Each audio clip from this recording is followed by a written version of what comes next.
ana mobima depuis bandi fali pour abeti ba tourner et belé abeti ba concert belé en Afrique pour les cafés batou basiliki mais c'est vérité té oza pro fali depuis ana mobima bandi Kofi Olomide abeti ba concert mingi libanda d'Afrique pour les JB na wera batou basiliki. Les Congolais ne supportent pas la vérité ou les vérités vraiment et malheureusement pour na bango vérité za na pe pour na blesser batou.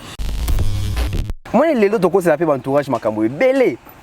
Entourage à faire ça bien a changé, entourage à fali, entourage à boy. Bon pour nous ça que entourage a changé l'idée. Quand on sait qu'un leader a changé, mais entourage peut changer l'idée. Toi entourage à fali, toi puis on en faire.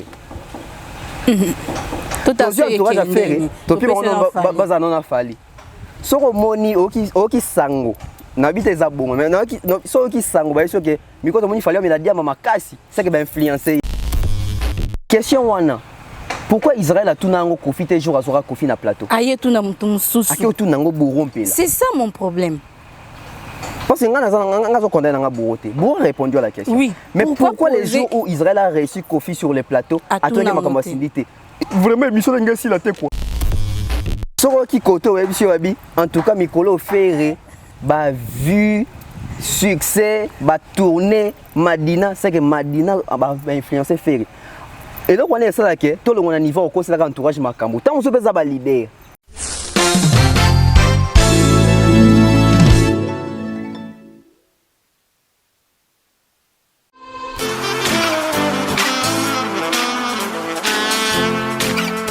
Vous êtes en Europe, Asie, Océanie ou en Amérique. Voilà, aujourd'hui c'est très facile d'envoyer de l'argent en Afrique. Tap Send. Tap Send, les moyens les plus faciles pour faire vos transferts en Afrique. Et surtout en République démocratique du Congo et la République du Congo. Vous avez déjà ROCP là. C'est-à-dire, on la maman, papa, mbongo, cousin ou neveu, c'est plus facile aujourd'hui. Tap Send. Télécharge l'application et envoie ton argent sans inquiétude. C'est très rapide et fiable. Ceux qui ont Tindi Mbongo, on a Kinshasa, on a Orange Money, on a M-Pesa, on a Airtel Money. Ceux qui ont numéro à Brazzaville, on a MTN, on a Airtel Money. Utilisez les codes promo Mumbaya et vous aurez droit à 5 € de bonus. Donc ceux qui ont Tindi Mbongo, frais de transfert, les ATO.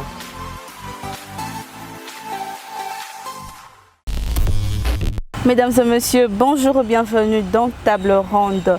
Je suis très heureuse, immense et ma joie de toujours me retrouver devant vous. Hein. Je suis sûre que vous s'appelez ma casque comme moi, il y a trop comme moi, je ne cesse de voir vos commentaires, ça me va droit au cœur. En tout cas, ça me fait vraiment du bien de voir que je suis très bien accueillie dans la famille Africa Mobimba Télévision. Mais bon, on ne va plus s'attarder, là je suis accueillie parce que je suis déjà enfant de la maison, quoi. Ça fait un bon moment, non? On doit bien se le dire.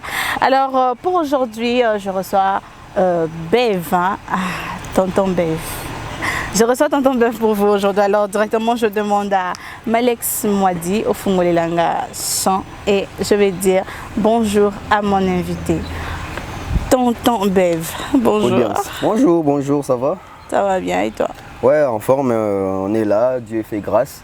Bonjour aussi à toutes les personnes qui nous suivent, hein. Bonjour aux abonnés d'Africa Mobimba Télévision, ainsi qu'aux abonnés aussi des BEV officiels qui vont avoir l'occasion de suivre cette émission. Grande est ma joie de partager le plateau pour la première fois avec toi. Voilà. En tout cas, je suis très heureuse. Je ne fais que te suivre. Du coup, ça va être la première fois, bon, c'est la première fois que je puisse savourer ton intelligence aujourd'hui. Ah, je suis intelligent. Oui, la sagesse que tu dégages. Merci. Je vais savourer ça moi-même aujourd'hui. Alors, tonton, je t'ai reçu pour que tu la analyse. Ouais. D'abord, j'annonce que la Mamou nationale Tchalamouana vient de nous quitter. Mes condoléances à nous tous Congolais parce que c'était une légende. Hein. Maman Nabiso Moko Tchalamouana a outi quitté Biso. Alors, que peux-tu dire par rapport à ça? Déjà, nos sincères condoléances à toute la famille, sa famille biologique, famille artistique et la famille congolaise également parce que c'est l'une des Congolaises, Oya Koufi. Donc, père son âme, un grand artiste et beaucoup de talent. et beaucoup de courage aussi hein, parce que au moins na milieu de la musique basi mingi tende ba simba carrière et kei moulai. Donc Mama Chalamwana c'est vraiment parmi les exceptions et surtout que Mama Chalamwana ndo beta mingi musique rumba te hein, parce que ba ça a succès na Congo na musique rumba. Oui. Mais en tout cas elle s'est démarquée na musique folklorique. Il y a Mboka Nae, Vikaza Muluba, il y a Kasai. Donc les styles Moutouachi, donc c'est vraiment Chalamwana. Dans le baptême tu as bandango peut-être bandango bandango à parler mais au pena à pesango à pérenniser en et puis au moins peut battre missus peut battre peut na simawana peut tout le monde peut battre les limba peut battre bima et au moins peut battre au ça même ba cri na chiluba moi ba bitu toti ba boka na chiluba c'est aussi par ba influence peut mutu wa chala mwana wana donc comment peut l'occasion na moi source ya mboka na etc et ça qui bien et puis ça ba Bill Clinton on a même vu des atala ko bazaki même pas pe ba luba mais bah ça il faut boire kabakri na chiluba. Donc Mama Chalamwana a vraiment beaucoup apporté. Même peu d'un côté politique aussi hein, parce qu'elle a aussi été pour elle beaucoup. était dans un parti politique qui a fait perdre. Donc avec Mosé Laurent Désiré Kabila, avec Kabila les fils, etc. Donc on a vraiment vu où il a apporté qui veut permettre na bango même concernant la campagne, la mobilisation, etc. Donc c'est vraiment une femme battante. Malheureusement aujourd'hui, Aza Sousunabi sauté. Qui est son homme repose en paix. Voilà, merci beaucoup Tonton Bev. Mais d'abord, pourquoi tu m'as dit de t'appeler Tonton Bev? Pourquoi tu as préféré en fait, Tonton Bev? C'est quoi en fait? Moi, j'ai 3 prénoms en fait. Ok. Le premier prénom c'est David. Babaye Baraté. Prénom il y a les Zara David. Prénom il Zara Alexis. Je prends les prénoms de mon grand-père. Prénom il de Zara Beverly. Ok. Donc Bev vient de Beverly. En fait, Beverly, c'est quand j'étais encore un peu plus jeune que Lélo. Maintenant, on a Beverly. Mais dans la famille, j'ai plusieurs neveux, plusieurs nièces, etc. Donc, depuis l'âge de 11 ans, on a tonton, la famille. Ta famille, on a depuis l'âge de 11 ans, 12 ans, on a tonton. Et c'est Tikali Bongo, tonton, comment appelle tonton Bev. Voilà, tonton Bev. En fait, moi, je pense que c'est aussi une façon de se faire respecter d'une manière aussi.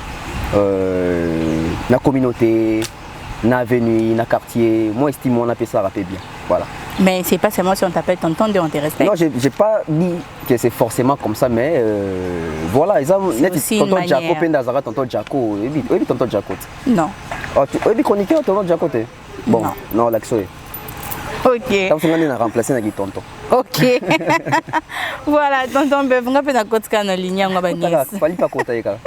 Kofi vraiment tonton Bev comment là. Oh. On a fait la côte en ligne, on a tonton Bev. Merci. Alors dès qu'on a la promotion, il y a concert, il y a Héritier Watanabe. Le 25 décembre, parce que c'est l'actualité, du coup, on en parle. Nous avons la promotion. Et ça, les bien et tout. Moi, j'essaierai direct Nayo Mbalamoro. La promotion d'Héritier Watanabe jusque-là, on ne trompe pas l'effervescence. J'ai dit ça en connaissance des causes. Moi, j'ai été dans l'équipe de la communication et pour un stade, il a fallu.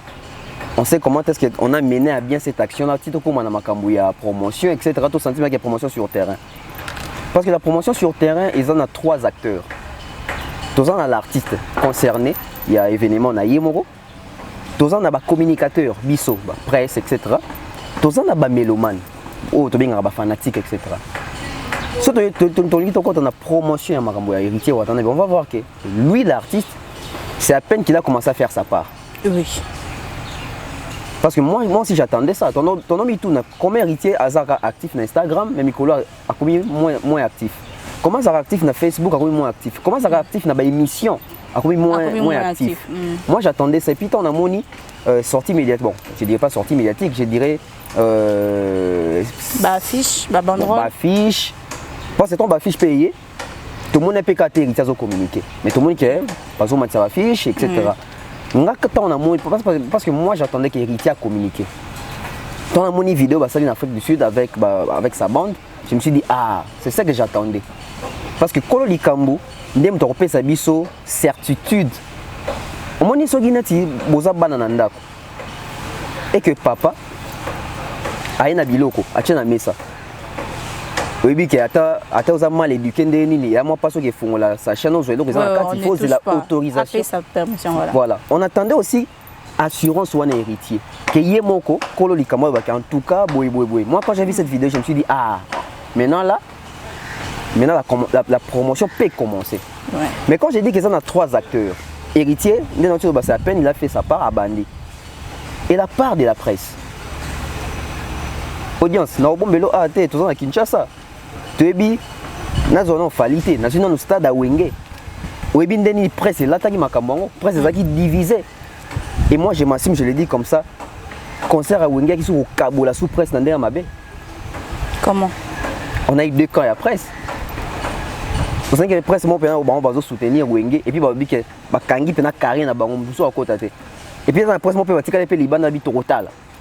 Et comme il y a guerre au lieu de la guerre, il y a des musiciens. Les musiciens vont s'engagner pour faire un concert, mais ils sont presque au Kabouane. Et comme il y a que pro Wenge, ça la campagne, émission, etc. Ça même pas plus de promotion, il y a promouvoir le concert, ça la émission, il y a des tembena chroniqueurs dans le projet. Et les chroniqueurs dans le projet, on ne va pas se laisser faire, on va dire la campagne de déstabilisation. On a vu ça. Presse au bazan na makambo Wenge te bazo bake Wenge kotonda sate basila baroyemba nini bazan na souffleté ba oni suma mabumu on sende ndo lobama te na zo bandenge ndo lobama oui on bandenge on non ba papa na ba komela ba pema ici ba lembi ba kometa déjà boselo nze moni ya sikezali ba vieux na biso pe bazaki na kati ya projet ba on peut ndo ya ke Wenge en tout cas bazongani c'est l'événement du siècle tout ça boya tout ça bon on a sous JB Wera ramasser ensemble sur un même podium et Divisa qui presse.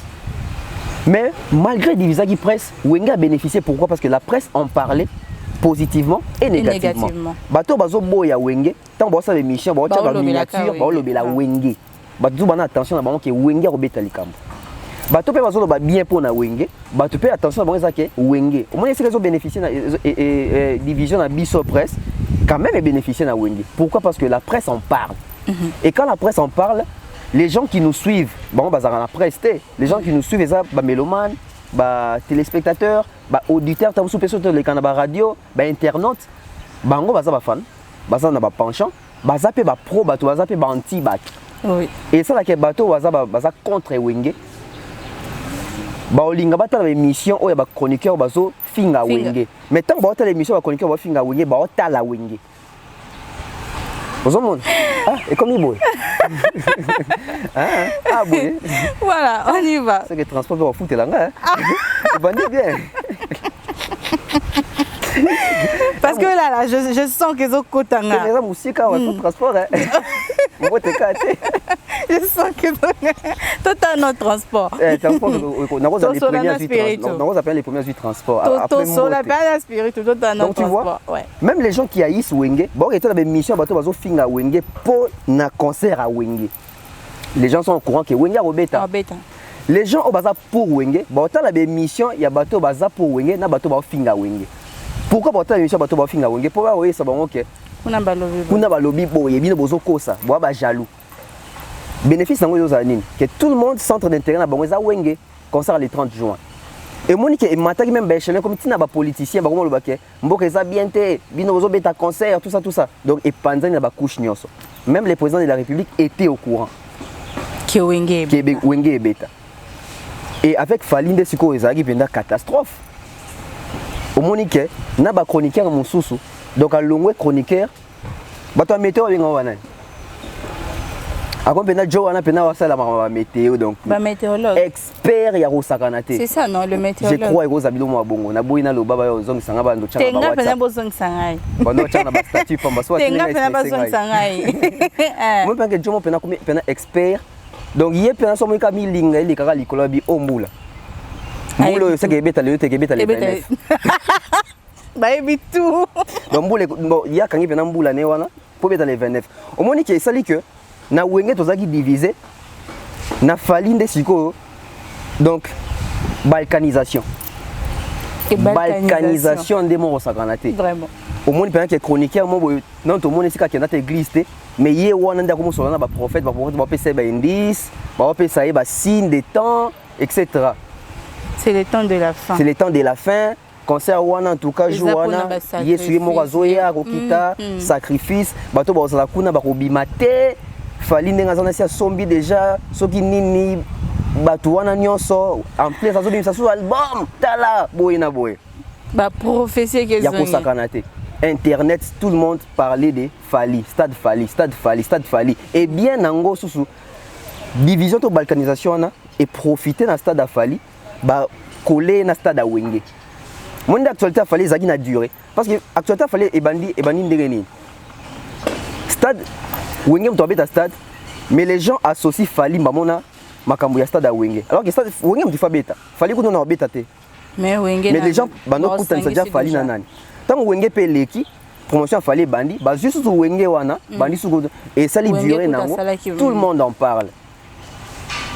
Et plus grave naba artiste et musicien na mona ko ya mbaki grand frère nga c'est Léopé de Solane à WhatsApp na pesa mbota yende penda muta sali promo Fali ya kosakana te yekuta ye penda tina oyeto ye et ça li ke bato pe ba kompe ah oui c'est leur obeta nakin Fali ya obeta nakin les pro Wenge ou les anti-Fali, ils soutenaient c'est Léo Scram.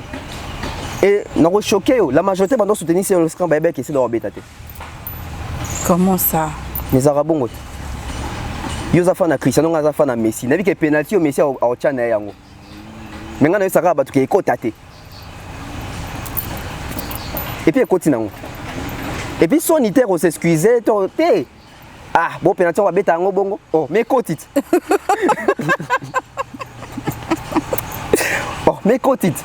Ozo mona.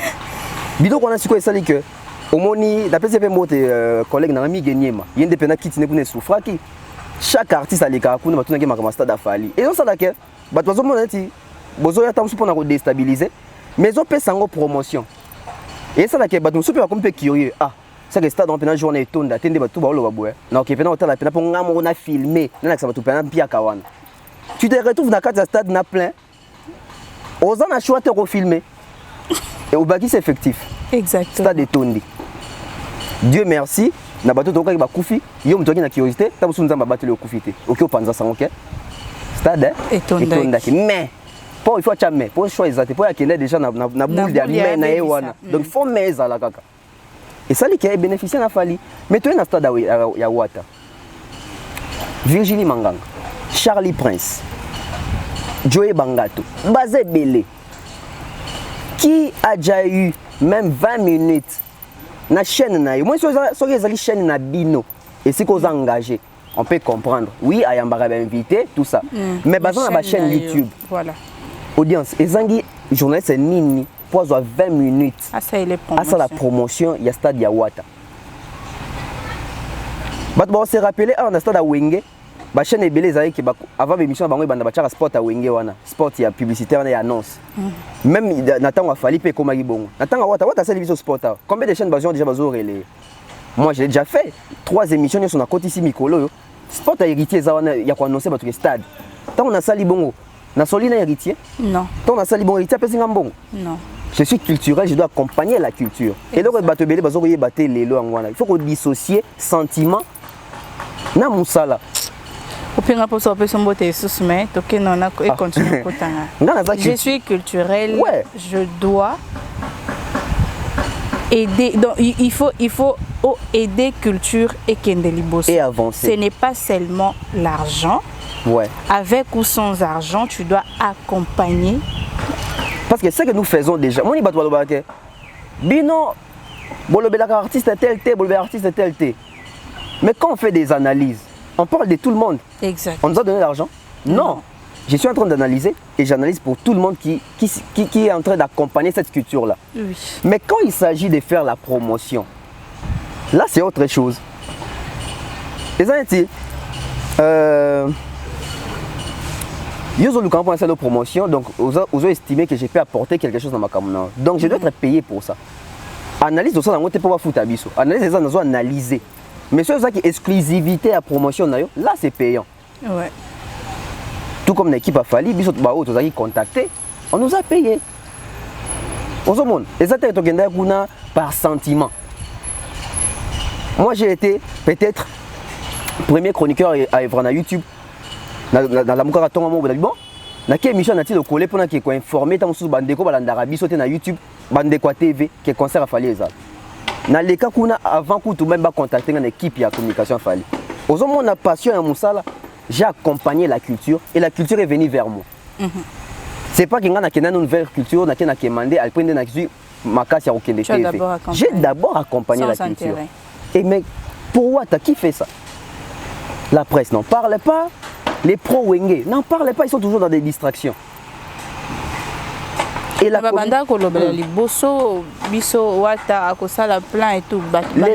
les gens ont parlé parce que nous avons comité. Au moins, nous avons un comité dans les lenguiments au Lobelango. Nous avons un stade à Wenge, nous avons une mission dans le stade où on est au Bukana. Et ça, sentiment pour nous, nous avons commis pour les Kambouté. Bah, tu veux dire, comment pour les Kambou? Bah, quand on a quoi? Bon, il y a beaucoup d'anecdotes.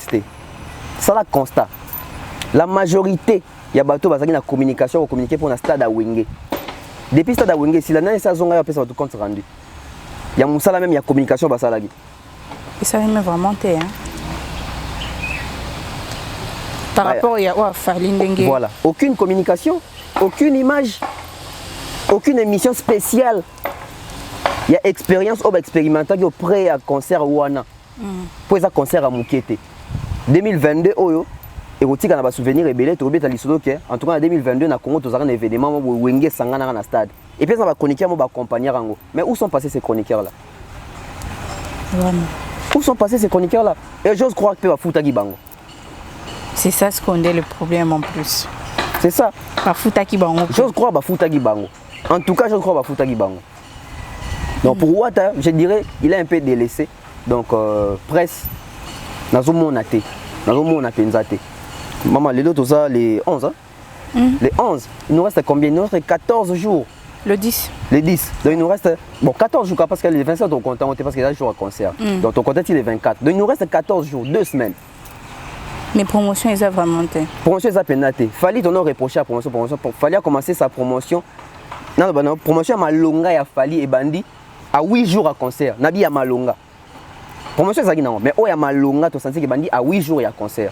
Peut-être Watt aussi à ça peut-être dans la même lignée. Espérons. Alors, attendons à 8 jours à concert parce que je pense tant aux autres qui les 17. Nous dépendons de la promotion parce que je crois que c'est un mois sur place. Il y a un mois sur place et ça là bien. Voilà. Merci beaucoup, tonton Bev. De rien. Aucun rapport sur son beauté 2 fois. En tout cas, merci. Alors, l'album Légende de Koffi Olomide est sorti. Comment tu trouves la promotion?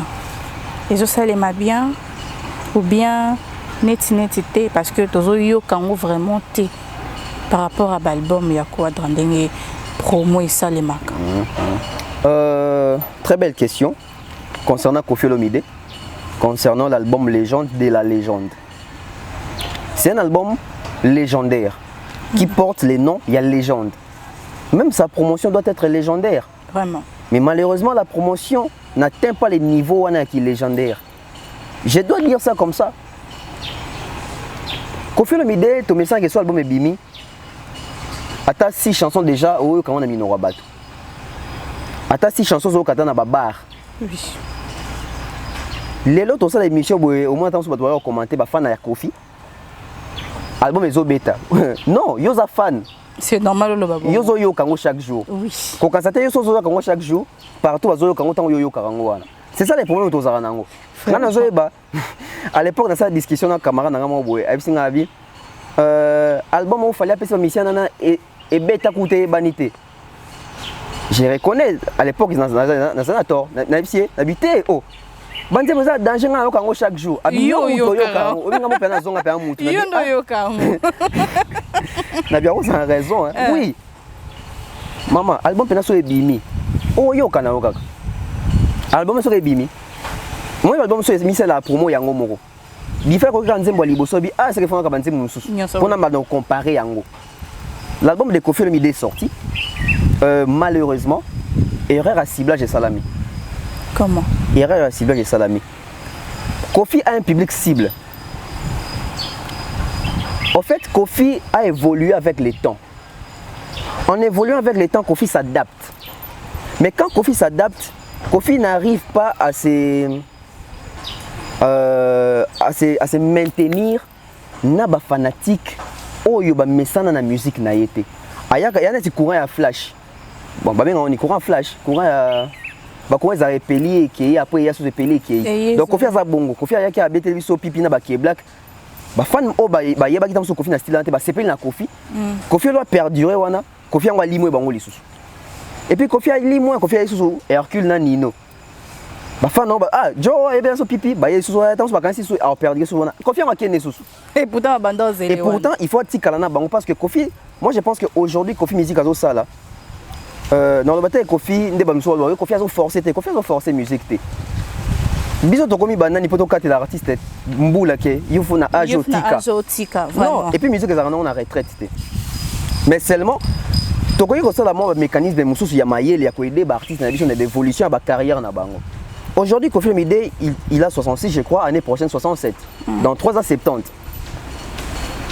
Moi, j'aimerais, souhait nanga, n'a pas 70 ans, ou tant super l'année prochaine, de quoi bisser album légende. Kofi peut commencer, puisque il est mort comme la partie de Banzembo. Est-ce que Banzembo a danger, papa Mba Kofi a commis belé? Ah, comment comme Banzembo, c'est vrai? Kofi a commis pas Banzembo. Des très belles chansons. Kofi a une écriture. Toro fan d'appel Oki pendant que album il a fait Rebimi, Kofi a commis les 3 chants. Il peut les faire. Il peut aussi produire un album à quartier la tête qui voit net mais ce sont ses chansons chantées par ses musiciens. Voilà. Parce que déjà de quoi il moi en écriture à Kitoko. Et aussi ngatam sous Kofi a s'émancipé na ki Kofi. Kofi a lata ki papa Lutumba. Moi papa Lutumba il avait l'écriture mais il n'avait pas la voix. Kofi a la voix mais Kofi vieillit. Je ne dis pas qu'il est vieux, mais Kofi est en train de... Il est en train de prendre de l'âge. Kofi a reçu la Makamouana. Vous savez pas que l'album de Kofi, mais Kofi ne chante pas. Kofi a écrit des chansons. Vous savez dans un album Mouana Boé, 2 chansons Kofi a commis Sindi Ayembi. 2 chansons Kofi a commis Boé, Kabosa Ayembi. Chanson moi Kofi a commis Boé, Déplique Moutou Ayembi. Chanson moi a commis Boé, Moutoutel Ayembi. Mais il était. Mais l'écriture c'est lui. Voilà. Baro ça s'appelle Mamaël, mais la majorité de l'écriture c'est lui. Tant on a bien erreur à ciblage par rapport à Nzembo oh il sali succès dans l'album à Kofi tant ebimi ezali biberon. Oui pour une musique on a sali succès. Pourquoi? Parce que bato belé ba yebi Kofi bongoté. Plusieurs ont vu un nouveau Kofi en Kofi. Bon permettre ngata tautologie on a un nouveau Kofi en Kofi. Ngata on a qui Kofi a zo rappé. Mais déjà que Kofi a rappé déjà belé na Nzembo belé. Mais problème dans un angle le na Congo ça problème ba repère. Moni ba mélomane o lelo bazo ba jeune mélomane ba ko musique lelo. La majorité ba limbisanga ba ko musique tam sous temps où fallait bimisi power. Tam sous en 2013. C'est comme to belé ba teke na ba 2001 Kofi a rappé déjà na kati attentat. Les gens ne savent pas. Quand on a Kofi a rappé les lots, au moins il fallait commisser un rappeur. Alors que lui il rappait des gens quand Fali était dans le quartier là. Vraiment. C'est comme tu veux au cas. Et moi je pense que RR Salami au niveau tant il y a équipe il y a décision. Parce que je vais dire aux gens que mon légende de Ebimi au album ba clip nous Kofi en c'est ici là. Peut-être la majorité. Tant que nous islamité mais nous la majorité c'est Salama. Et tant que l'équipe a Kofi, ou soit peut-être déjà Kofi et Moko, je suis en train de penser, selon moi. Tant que Moni Bato Ebele, comme Reléan ou Sali Buzz, ils se sont dit ah, il y a ça succès en Goyo, to bois quand on balamoko. Au moment où Mélite, on balamoko clip dans Webimi. Tolobani, qui clip en Kofi, tant que Sali Buzz avec cette clip Lelo. Non, ils ont un clip Zalaki déjà. Voilà. Tant que Moni ah, cette chanson accrochée. Au moment où artiste au basala géo en avant, on avait un GT. Au malheur comme il a bango qui est dans son en studio, Zemune fouité. Pour moi on appelle bagé. Comment ça? Pour tester. À tester au terrain, sans moins qui réaction ça bien ah, ma bien ça malamon quoi. Ah mais il peut y album Isaac. Il n'a pas profité. Album Kofi peut Isaac fouité. Oui, Isaac peut fouité. Mais tant que c'est une raison en attend. Ah. Oh, mais tant que c'est une raison en attend. Bon, dis-moi. Ouais. Na professionnel. Na un album. Na batunanga tozana bon na kata studio, ingénieur, si battant sous disque dur. Projet za biso. Na lali na mungi na tonga ki ba pirater ngo. Nanya pirate. Démarche nini na sali même pour Landela. Ozomona siko esika comme à louche yangwana. Au moins leader moko ya leli ba piratenga œuvre. To ki le pe mawa ba pirater œuvre. Mais on doit l'accompagner na démarche ba qui a fait ça. Pour ils ont sauté prochainement. Mais on a pe que zonga na ngote leader on peut bisi pe nzembo ngo esili na ngope. Normal. Soko tourner mais yo obaki ba pirataka oui ngamona landela ngo na ki privé. Oh papa. Ou là on a prouvé que ça c'est un peu de pirater. Mingi ça va tester terrain. La mécanon le quoi na mais et le bisi ba toi ba binini. Ah ba le lion danger. Boakango. Flashing était bima bongo. Général flashing était bima bongo. Muto contredit ngazate à l'époque ngamoko na yebi makamana la samba 2014. On a Bercy moi na la samba. Bercy moi na ba crigno so boka na podium, yango nyo saison na kata disque. Yango général kana ça succès makasté parce que les gens n'ont pas retrouvé Yasika. Oh ba ko kana répétition de ba komo yo kasu na disque. Et donc c'est ça que Bercy pas si la maison mère yango wana. Parce que tous ces cris étaient exploités dans la répétition. Et bah, comme dans le studio, il n'avait plus rien à proposer à nouveau. Il a proposé ce qu'il faisait à la répétition. Donc c'est ça, bon. Tant que Monique, ah, le roi Bibero accroché Boembango. Tout bien mis bah tiens, on peut na YouTube, donc il est bien, mais na YouTube, na Monique. Comment on ne pas sur la limite comme de 500K, à moins que n'a vérifié sous la limite comme de 500K. Toi, tu as 8e ou 9e jour au bout, ils sont à beau sanité. Donc, Kofi. Bien à Rumba. Moi je pense que Moura Rumba va témoigner amour na bango ya consommation Rumba ya Kofi. Batika kokota na babilo kwa no rapi o boy na boy. Non. Na moni vidéo ya Kofi à Sagi je crois en France. Ah bien non, vous savez moi je fais pas la musique pour des views. Ça ne sert à rien on se justifier boy. Ça ne sert à rien. Parce qu'il y a une vidéo aussi qui circule au Kofi Abaki, les lots dans le monde, les lots on a choisi tes photos, tout ça la musique, il y a pas vu que c'est dans le monde ça va mon raccord la vidéo. Et au milieu tu le vieux c'est contredit. Pour étaler la mitro. Peut-être. Au monde et ça lit bien té. Alors que y a mon avec musique les lots au lingo lingate. Parce que là mon est là biso va congolais toi mité en bezani. Audience, YouTube ça en bongo. Ba mission sont dépassé la ba view wana, ba zo ba bongo. OK. Moi, je vais avoir 1 million, je vais vrai l'art. Je vais avoir 12 millions, 20 millions, je vais avoir vrai l'art. Musique est comment je vu. Donc, on a dit que la musique est déjà vu. La musique est déjà vu. Parce qu'aujourd'hui, si on a la pauvreté, il faut générer un bon. Oui. Les deux clips sur YouTube, on a généré un bon. Un bon. Musique, c'est un bon. Monica, musique c'est pour la passion. Les deux musique c'est la musique pour la passion. Le kuta oh ils sont bons à kosi. À kosi ma case. Ouais kuta ta baby singa tenga un peu. Les deux musique Monica les agi Hollande interview à Luambo. Ah moi la musique j'ai fait par passion. Oui, c'était la passion. Hollande ba wenge kala. Biso musique c'est nos passion. Oui, c'était par passion parce que wenge tant bazo sa musique ba kenda à classe. Donc les agi n'était le mot secondaire ba ça na ba vacances. Mais tant que Monique et comment on peut ça succès et comment on peut ça mbongo. Nion c'est wapi.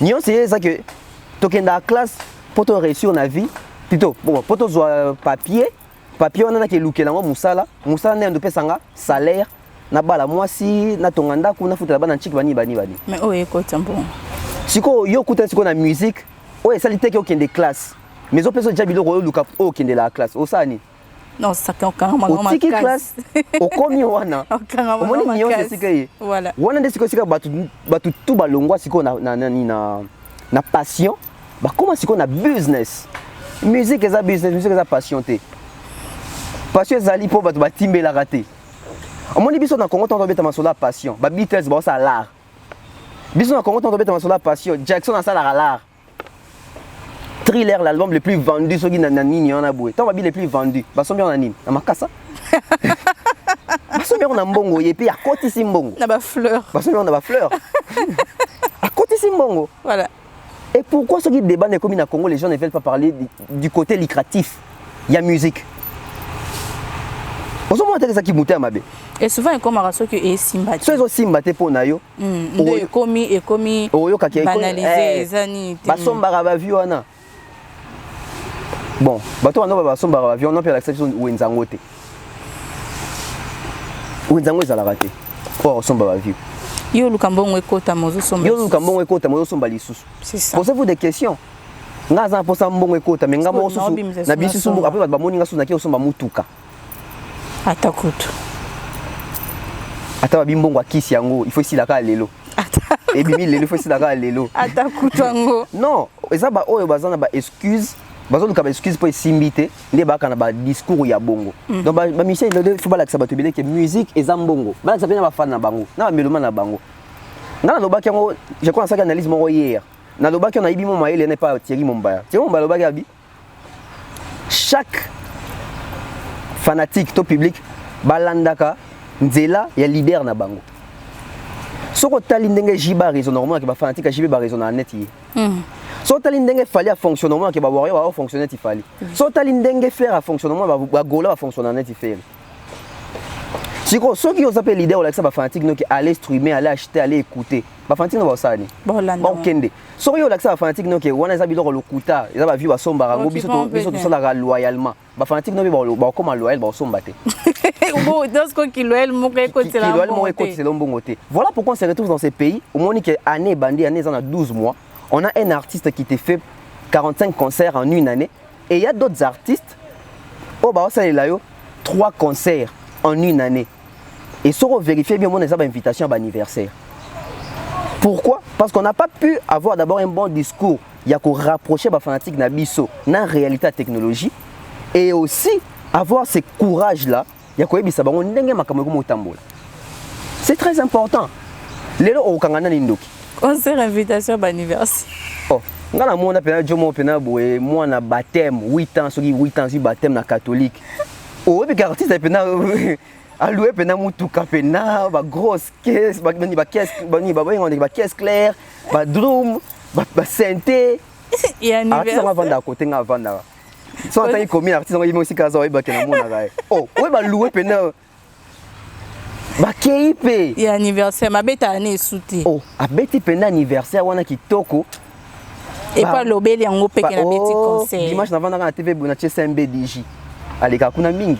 Et pas Gloria Kina, fais Gloria Kina mbote. Na bête concert mo lobby plein kaki. Ah, ngas ko na yebi ke. Na ba tune pe ya bureau to sola. Na yebi ke ba bengisi pour moi na aussi 8 ans sur ki baptême na catholique. Il y a comme ça un concert. Il y a le bien sali concert. Et malheureusement pour Nabiso, je dis bien malheureusement pour Nabiso. Au moins il peut artiste en côté sur Instagram na ye. A chepe calendrier mo wana. A chepe date ya concert bon, date ya anniversaire ou une invitation, on a tourné. Depuis qu'on fait les tournées des anniversaires. Depuis musique est en bonne souvienté. Au moins les artistes moi chaque dimanche quand on lia ma koso to ba mbisi ya mai na kinkole. A commis ça un concert. Et par malheur, on peut avoir un calendrier. Depuis quand on lit un mouton, on a un calendrier à concert. Pourquoi? Parce que tout le monde coûte trop dans la musique. L'idée est beaucoup plus claire. L'idée est qu'on s'assume. On s'assume des problèmes. Parce que mouton a sorti un danger. Oui, quand on a qui les assos un danger. Au lingate si quoi aux ongles et ça bien té. Sony. Pose-toi une question. Na fongoli parenthèse on ngamo kango mbangu avant de commenter. Ngamo no kango pena mbangu. Oyo que to vana pena Congo bisi biso que papa taboula ya beta Olympia pendant 2 semaines. Chaque jour 2 semaines. Lundi, mardi, mercredi 2 semaines à beta ka Olympia. Yo ko pe bato. Bato ba ka plein mindele ba ka plein. Na 1970. Au moment où Toyoka nous taboulé mon Ronaldo Batek na beta autant de fois autant de jours dans Olympia et aussi taboulé n'a jamais démenti ça cette rumeur là. Ngamo na ni kangeli parenthèse qu'est-ce que c'est ça? Atik. Atik yango bongo. Na kangeli parenthèse. Biso peut OK na bongo. Na kangeli nanga déjà parenthèse. Italie ouais. De bongo ne ba leader ba ça biso. Ngana mona pesi mutu disque d'or ba komi certifié na SACEM. Ah. Mon stade fallait présenter le disque d'or. On dit que faut Hollande pe liko stade Tanga. On retrouve qu'on va passer on a Sokoda. Aïe aïe. 20 ans après et comme il keba nanga ba comme ça papa yo accompagner un concert on denyo mona. Ndenge bato ba kotaka concert na ba ça on disque d'or certifié na SACEM. Bato na ba yebaka te. Eh Dieu. Ba chroniquer ba zape diko pour dire ba na moni yango na moni yango eza solo. Ah. Mais après tu mona que ça. Ah. Ah. Tonton Bev. Ah. Tonton Bev o meli pe mabwende. Na baye. O baye pour la nuit Tonton Bev. Na réaliser sikoyo hein. Bato ba kisa bango disque d'or wana SACEM. Basaki na France. Donc la majorité même va congolais va kenda France sango. Ah. Intégration passe hein. Donc yo vendre na France éviter que va pesa disque d'or na SACEM. Ah. Yo ka tonton Bev na asekana. Ah. Donc quand même parenthèse. Ah kanga gi nanga zo ninga to batisa ngo kaka. Donc quand même parenthèse tonton Bev. Alors voilà, tonton Bev. Nous venons, il y a une vidéo, un extrait de l'émission d'Israël Mutombo. Ils ont ça le tour de réseaux sociaux, d'où on voit monsieur le journaliste au côté de la vie privée, chef de l'État. Parce que c'était vraiment Makambo État, chef de l'État. Comment tu trouves émission wana? Ba propos naï, Nathan wana. En tout cas, je ne sais pas si Malex coach la bus mon extrait wana. Comme ça, on continue. On a soufflé, on a réussi pour tout vider. Moi, on a continué tout qu'il y a. Tu as continué. Ok, d'accord. Deni beau-frère, Zolingata, le bel beau-frère. T'es beau-frère, t'es. Alors, on est piqué ça, mais la côte de la famille. Écoute, président de la République, Azali, père de la nation. Azali marié officiellement à maman Denise Nyakero Tshisekedi. Donc, tant qu'on a un beau-frère, il y a président de la République, on se reconnaître, on se retrouver. On se retrouver. Nazo répété que Nazali noko ya bana. Maintenant, on présente les carnats tapis rouge. Les carnats tapis rouge, tout le monde a une maman Denise Nyakero Tshisekedi, qui est sa femme officielle. Azali Monsinaye. Officiellement, il est marié. Ce n'est pas un homme libre. Azali marié. Alors, ngasko beau-frère na se retrouver.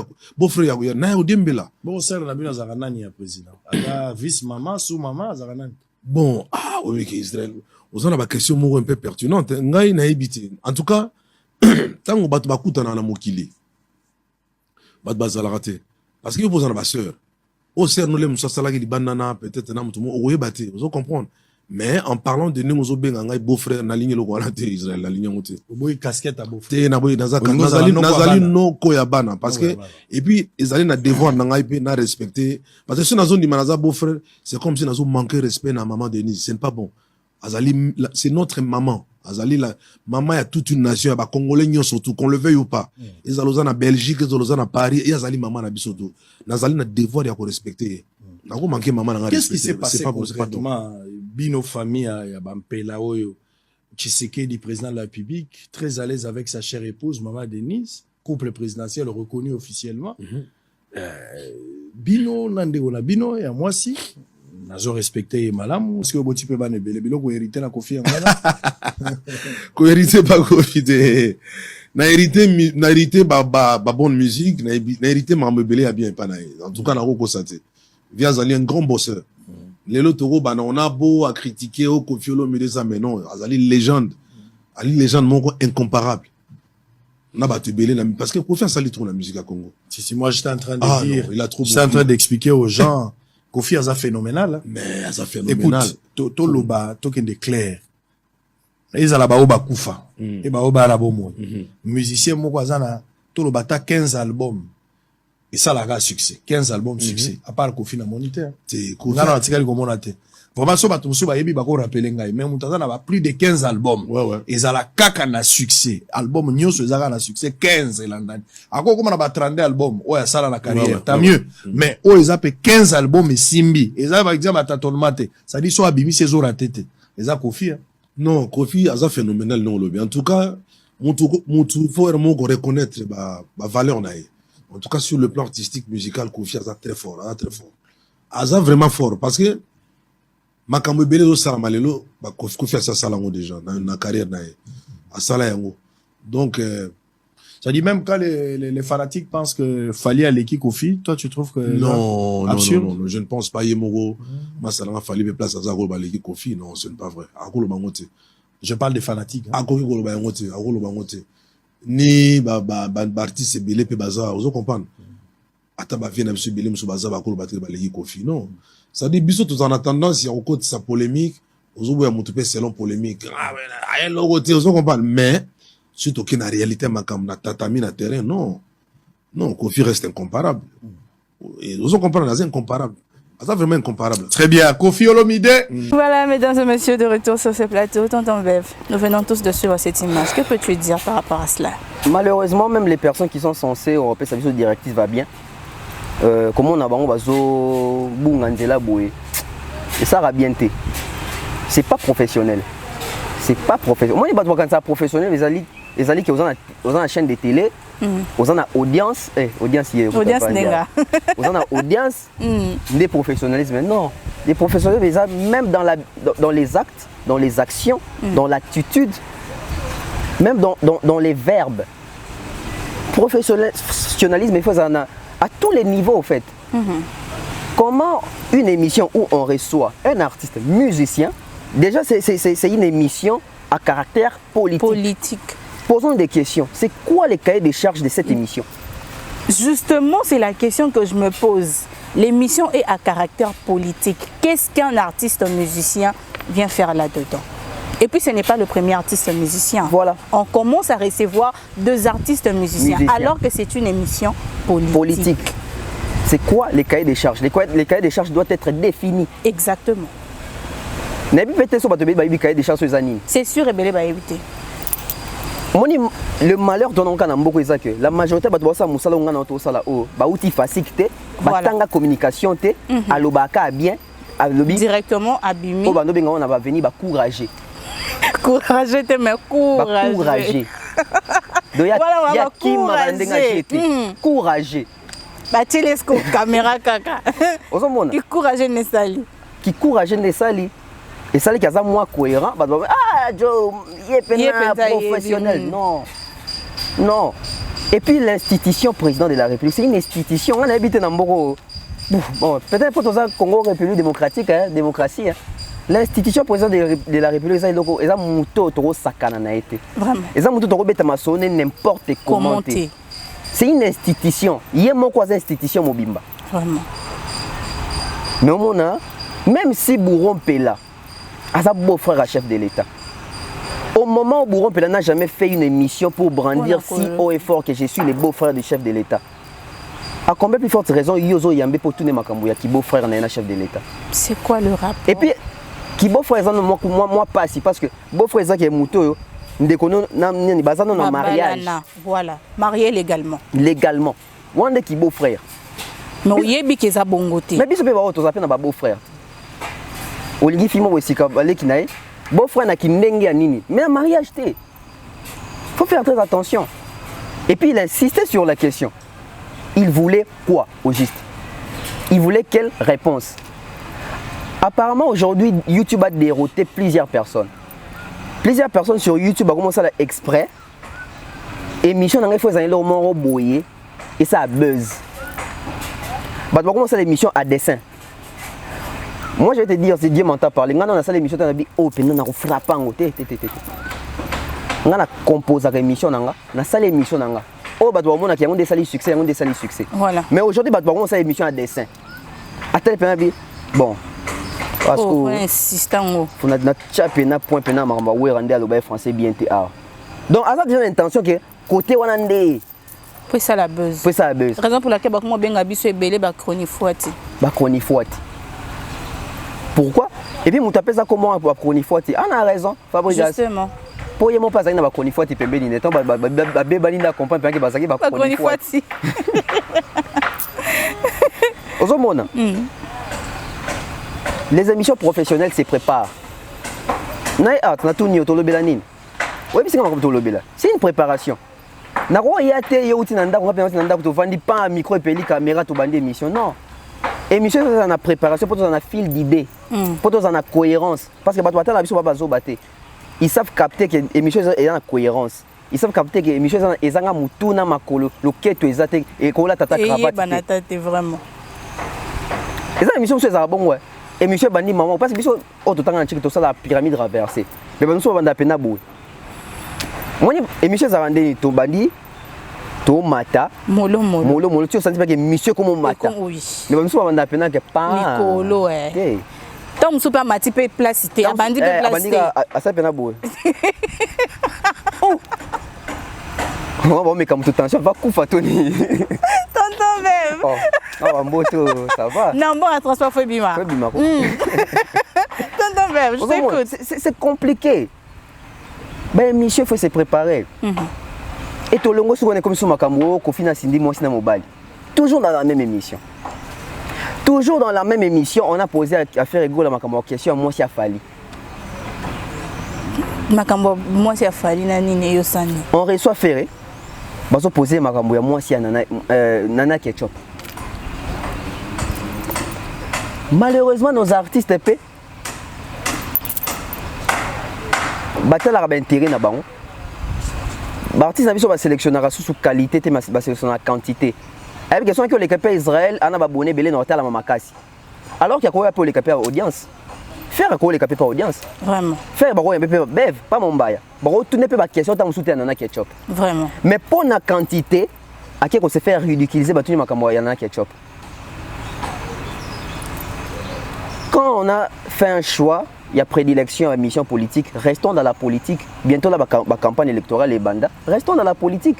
Faut pas vouloir tout mélanger. Pour mélanger makamutu. Eux qui battent belé babaya jibé bien jour les capables bosser dans la politique. À qui ça ni? Au niveau wa kumbela émission on a et bien ça jibé bien oh jibé to yebité. Ben émission ba culturel boutique là ba culturel. Ba musicien bien peut ba pe bisika bozo qui collègue. Voilà. Tant peut bozo qui collègue ba tout na sujet anime parce que c'est une émission politique. C'est quoi les sujets? C'est quoi ma contribution musicale na politique? L'émission doit se baser sur ça. Dans une émission politique, il sa promotion album. Non. Non, et ça politique. Il doit apporter sa part musicale, sa part réfléchir artiste dans la politique. Donc il doit réfléchir artistiquement politique.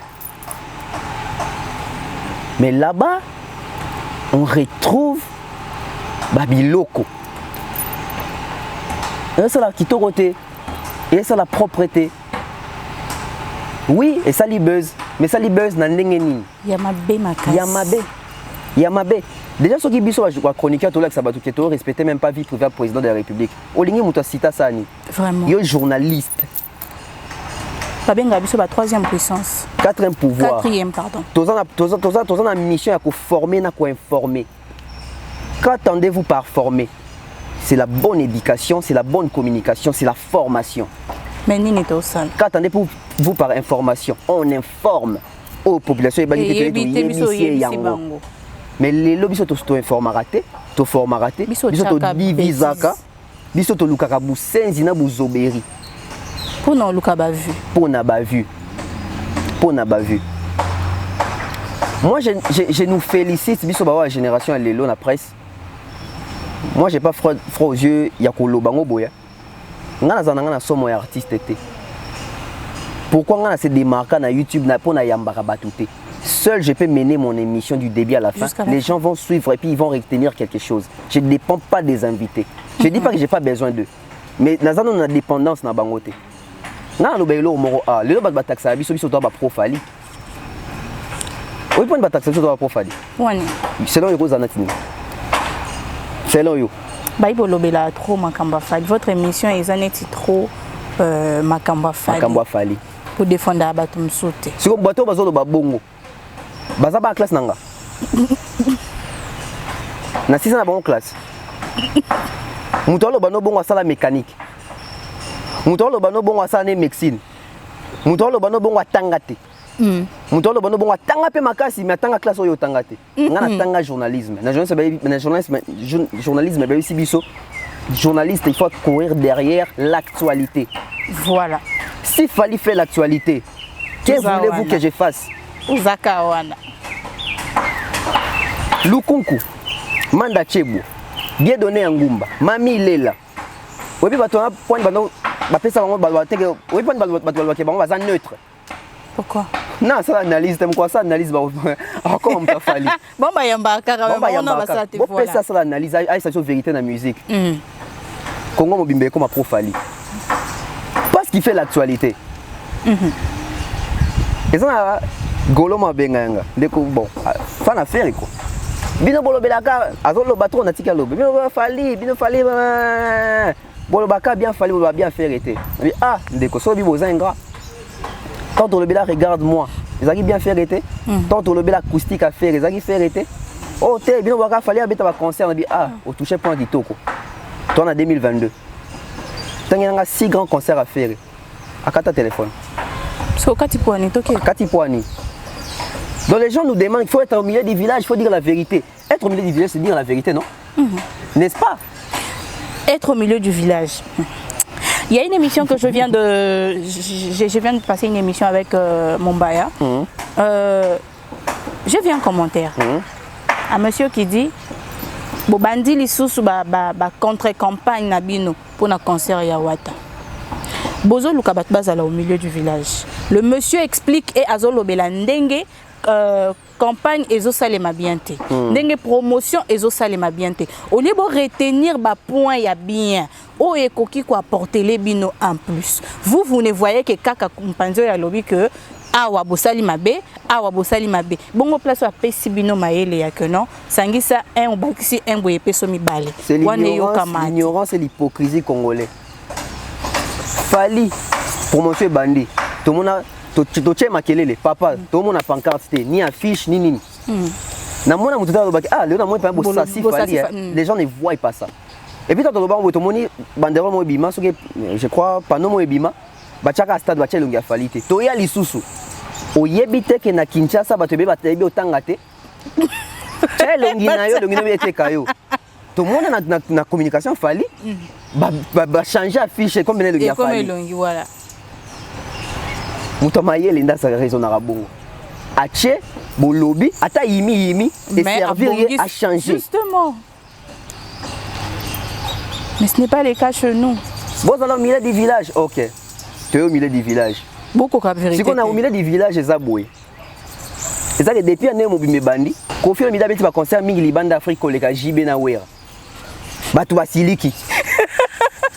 Mais bon au milieu du village. Parce que balingi bolo bandene. Ah non, mobimé depuis bandi. Fali pour beti ba tourner et belé, abeti ba concert belé en Afrique koleka ferry. Batu basiliki. Mais c'est la vérité. Té. Oza pro Fali. C'est comme milieu du village nini? Yo kas au milieu du village. Fallait abetaki 12 concerts en 2022. Faire pas beti 12 concerts en 2022 mais bat babo qui ko filmer. Ah, boye bikeza lokuta. Au milieu du village. Il y a un au milieu du village. Il y a 12, il y a 12. Mais ah, non, c'est aussi au filmé. Ah, mais boye bikeza lokuta. Du coup, les Congolais ne savent pas ce qu'ils veulent. La chose est son contraire.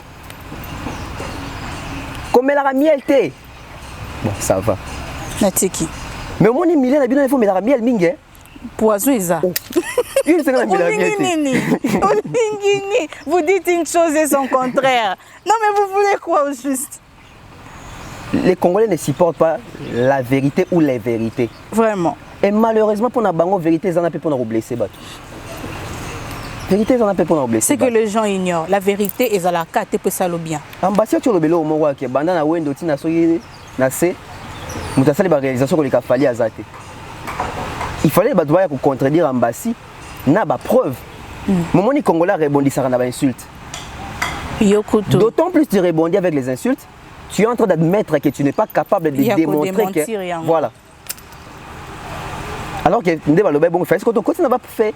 Ah, na bana wendo sala nini? Pam fallait sala nini temps. Oh sali boy. C'est comme ça que réfléchissent les personnes intellectuelles. Mais ce moment mutanyo qui m'a débalancé que ya pour là. Justement. Barguimé zate. Oh, il y a un bassin sur le babongo. Est-ce qu'il y a ça comme Michel Ferré va le barabongo, mais justement Michel Ferré va faire ça numéro 1 T. Il y a ce que Michel a fait à l'équilibre na TV lobby faire ça number 1. Pour yo mon consciemment. Il y a mon consciemment et que ça va ici à pouvoir approuver. Ça va faire ça va artiste a fallu ba le babongo. Pour ça bateau il va prouver. Comment prouver. Au moins c'est que ça comme un problème. Après beaucoup va pro. Au moins il fallait ça numéro 1 T. Fallait ça numéro 1 T. Tanga o ça numéro 1. Batanga T. Échappatoire comme wapi. Gims. Daju. Tetoza wa. Tetoza Tetoba congolais.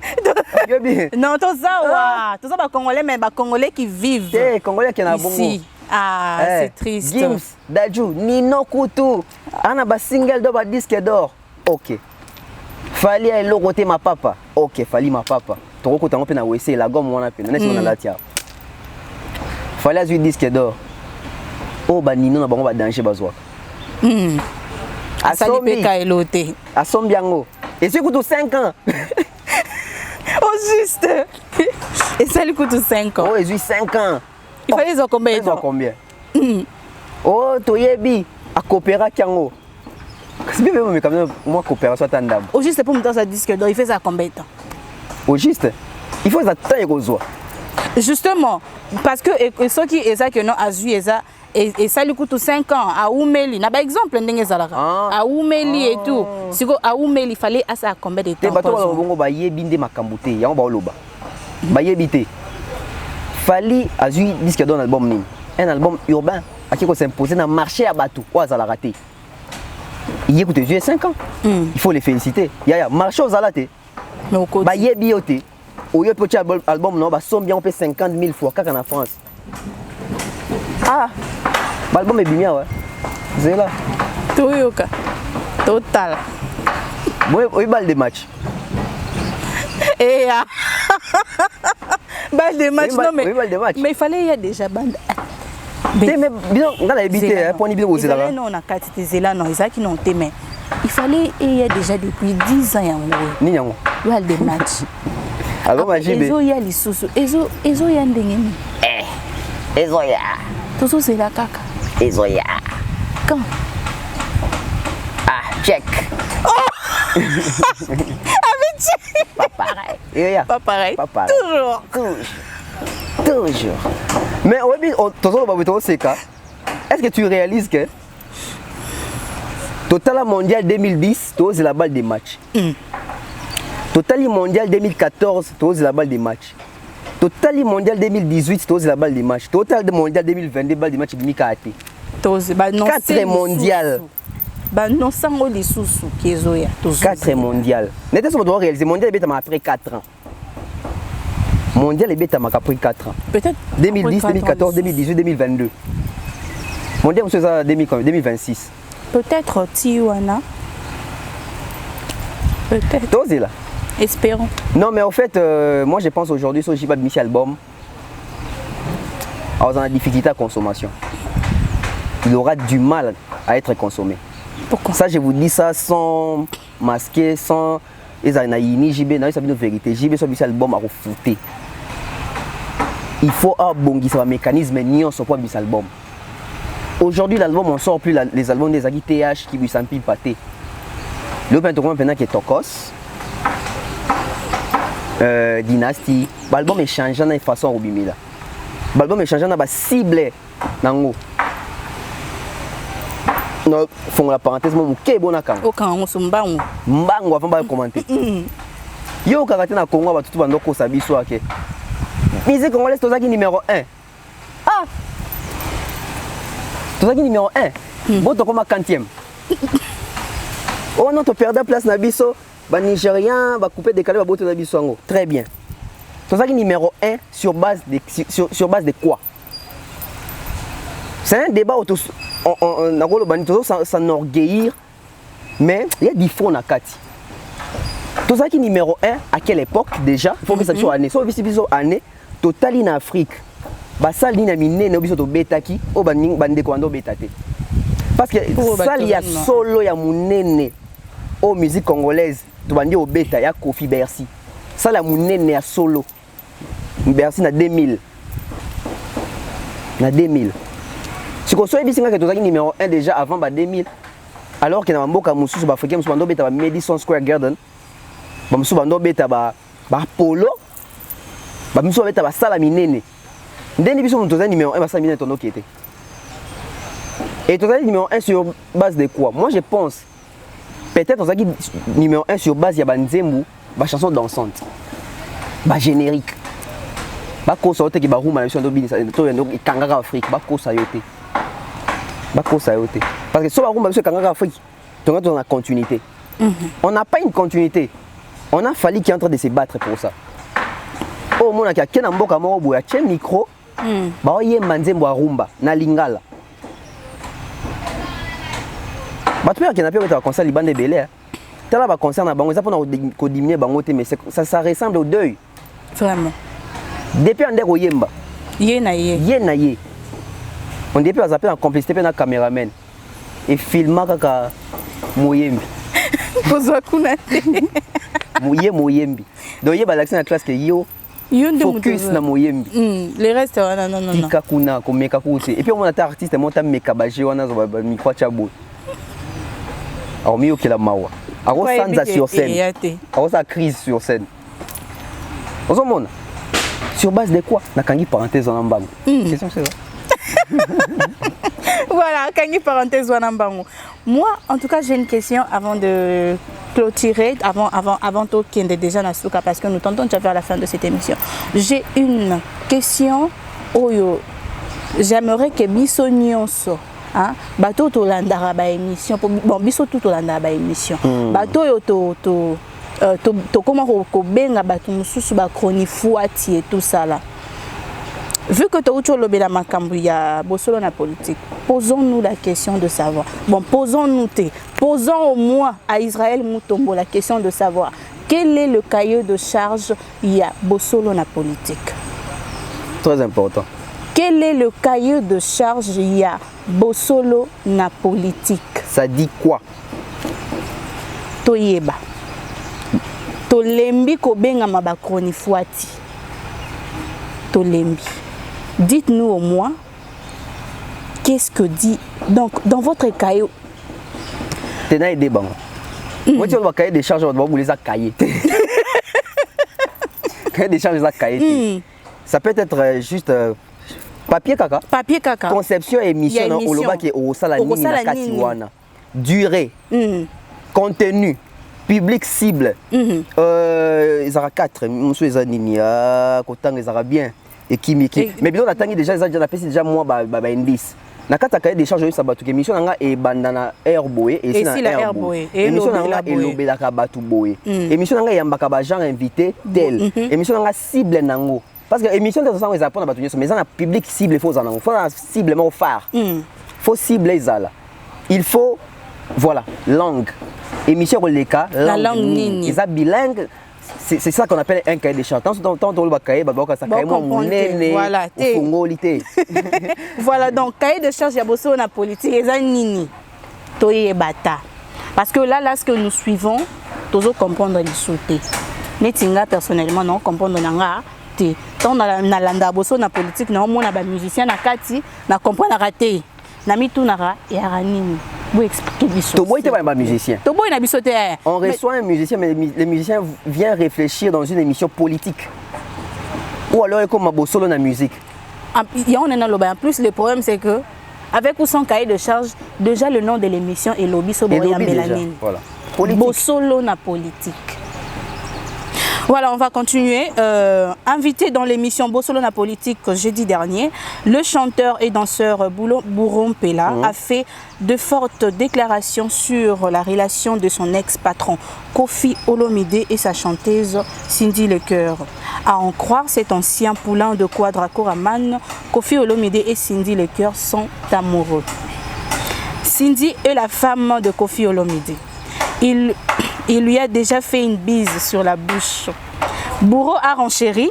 Je l'ai moi-même vu à maintes reprises. Et même lorsqu'on a collaboré en 2016, le vieux le faisait pendant qu'on était là. Je ne pouvais rien dire puisqu'elle est sa femme. Je ne suis pas là pour juger les gens. Tonton Bev, quand on dit sa femme, sa concubine, sa maîtresse, hein? Non, attends. Quand on dit sa femme, donc, ce n'est pas ça. Ou je me trompe? Non, pas forcément. Non, mais attends. Mais babalayo, tokenda boye na maison communale. C'est ça on dit na bon, femme à moutou, déjà, il faut au moins l'égalité. Il faut ça légitime, tout ça. Bon, après, femme et enfants, c'est belé. Après, la relation paysan va s'en belé. Bon, ici, je n'aimerais pas vraiment nazwa place ya komema mbala moko nalobake o femme. Ici je peux amener ça dans relation amoureuse. Parce que biso tourne toza boy na Congo na bato ba komelanga batindelanga ba bisinga ke. Mais tonton be vende biso depuis que mère ali mais boy na. Je dirais pas pour une dernière fois, mais moi je pense que en ce qui concerne Koffi Olomide na Cindy Lecoeur, tout le monde aura déjà. Monica Lezara qui sont monita boulé un bilabel, webika ke ba oyemba. Pour ni pour biso de ba miki. Mais vraiment nga mukolo pena boye. So na moni Cindy na Koffi vraiment nga mukolo vraiment boye. Boso ba oyemba kaka. Ah, nga mukolo vraiment boye. Boso ba oyemba kaka. C'est comment na monoko. Et puis en public, hein, tout le monde a vidéo là. Bon, moi je pense pas que ça ait un problème. D'autant plus que, bon, ou bien on a habité tout ça à boue. Confiance à l'imabé. Abali. On a habité. On a tenu qu'à confiance à l'imabé. Sans confiance à l'imabé, bah, si oui à Salimabé, pourquoi Salimabé? Bon point de condamner qu'à Koffi, mais ton condamné pas Cindy. Bon point à boue à guider. Vous comprenez? Et puis ma carte que tu condamné Koffi. Tu condamné pas Cindy. Pour mutalinga mobali et mutalinga ramutuza mobali mutalinga. Mais moi c'est col bapé non. Voilà, tant to lingaka. Nga na habité na Congo hein. Bon, tant c'est na Congo te, mais na zora Congo. Et na Congo ezaki olinga moi si o satane kana oui. Oh. O col bapé non.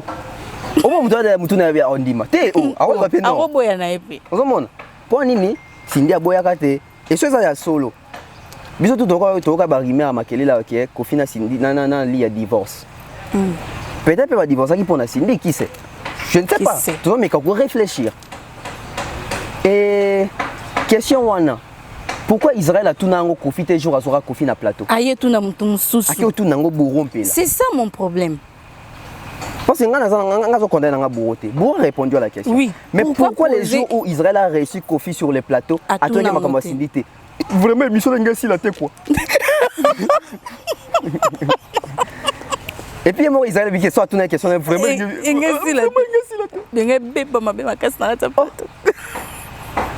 yo mona jouer ça monter étage na tuni Koffi makambo ya Cindy mo ka suite te. OK suite te. Allez, c'est fini on arrête. Moi j'aime pas les idiots. À ma vitre. OK te. Il faut la tourner en Koffi. Abangi Koffi. Faut tourner en Koffi jouer azaki na Koffi en face. Mutu batutu ba lukaka. Parce que na kosa oté, moi ba chroniquer tout na Congo a. Biso tout luka Koffi tout les questions. Mais ce que tout n'est question. Tout n'est total là. C'est comme mutu azwaki o tout na rabatu, to zela tout na tout na. Atunité. Bourwa bato ene makamuna ye. Vous allez retourner ma question bon. D'où na quatre émissions politiques dans toute ma relation amoureuse ya bato. Vous avez comme cahier des charges tolo. Cahier des charges faut il faut ma question.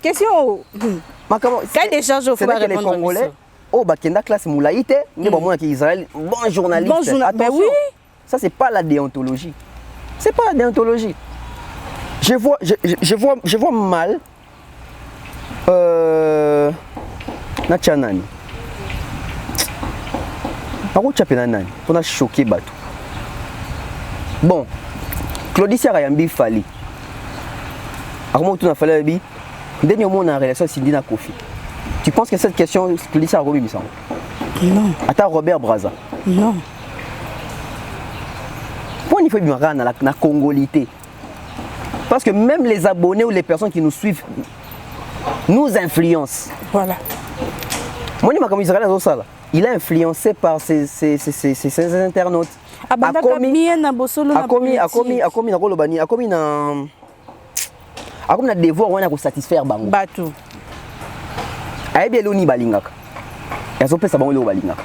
Et pourtant, il a surtout et surtout pendant les acteurs les musiciens.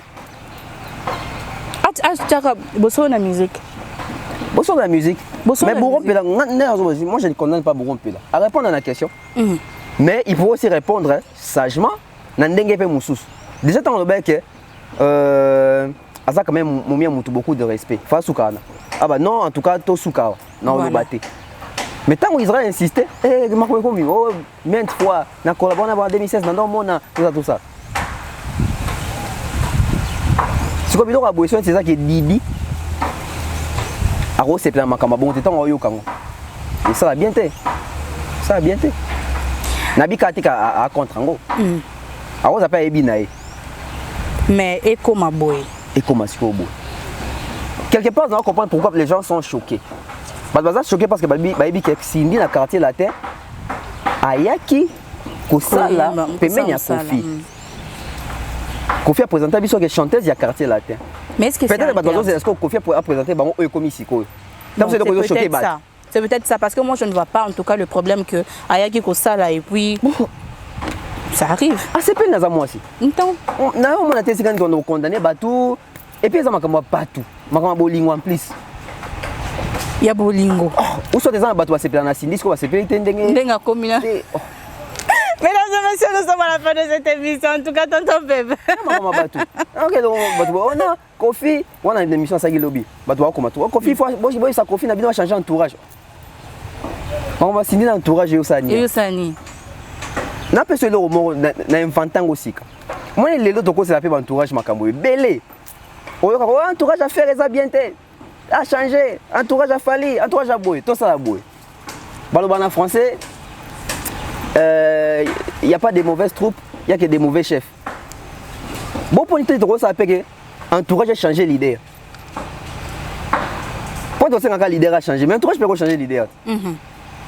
Boutique un peu leader, on a le temps d'amener tous mes canons, tous on a et j'ai quitté, tous entourage a fallu, tout le monde a offert. Tout à fait. Entourage a fait, tout le monde a fallu. So moni oki sango. Nabite za bongo mais so ki sango ba so que mikoto moni fallait mais la diama makasi c'est que ba influencer dans entourage so ki koto web si wabi en tout cas mikolo ferré ba vu succès ba tourner Madina c'est que Madina ba influencer ferré et donc on est ça que tout le monde à niveau au conseil entourage makambo tant on se pesa ba leader tonton bébé nini tu n'habites faire la diamba vous comprenez oh parce que ba do mona ngo nabi boy non oh nabi ngalo beloko nabi boy na Congo awa ba to bele ba mona neti ferré momeli diamba bongo OK na Congo awa ba to mona fali PD bongo bongo siko so ina to moni que entourage ya ferré na balongo ba pa fali bo ki sango ke faire momela diamba c'est l'un des baloba c'est que ferré kuna mela diamba entourage à faire ba comme na fali ba influencer fali on comprend ici quand Azali oui au lieu de baka que ba leader a changé entourage peut changer leader biso zaki na banchiki ba chef de classe mais un moment baninga no balingele boule ba ke fondé pas prévu asa musa bien te balongola yo balongo li opé ça ma kolongo pe na comme ça remplacer ozomona peut-être peut ça ba chef ne ba même bona ba erreur alors ton co c'est la entourage donc on peut aussi faire aussi l'inverse essayer un peu de changer ça ouais pour non talent dans une entourage à Kofi to pesi bango JB to un entourage JB to pesi bango Kofi totalement Kofi comment ça la vidéo zoba vraiment check ba influencer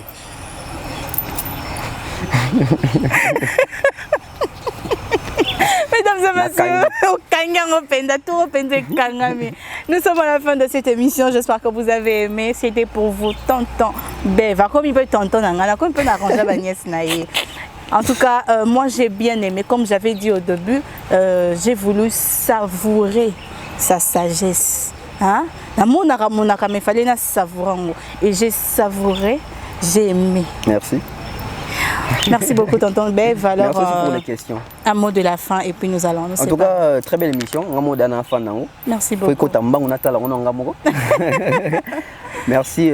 J'espère que c'est la dernière invitation. Bien sûr. Merci d'abonner sur Africa Mobimba TV. Abonnez-vous, activez la cloche de notification, likez, laissez vos commentaires. C'est très important. Suggestions, j'ai remarques Nabinope. Et ça, va surtout améliorer. Merci comme ça à tous mes sponsors. César Amaniamani César, Mr. Mukanda Muktek, Jonathan Mandila, Mama Flo, Monsieur Eric Diondenza, Nani Naboua qui était. Bon, c'est bon. Oncle Blaise Selema, Oncle Chico Moncheni, l'honorable Prince Tukuzu, Kelly Charleston a Pessimbote, Fissure Eli Fisson coloqué. Nana pena muda obwakate. Mais nalobe mot de la fin na be pe obwakate. Oh, mot de la fin ngape mot de fin na zona mabanga. Na pesi. Pour son mot de la fin na kofungola ba parenthèse émission ekende. Oma ngai omone he tontombe mo bangana. aussi c'est émission. Oh, et faisons là. Oh, ça aussi c'est émission. Mesdames et messieurs, nous sommes à la fin de cette émission. Malek Soumouadi, un grand merci à toi pour la réalisation. Retrouvons-nous très prochainement.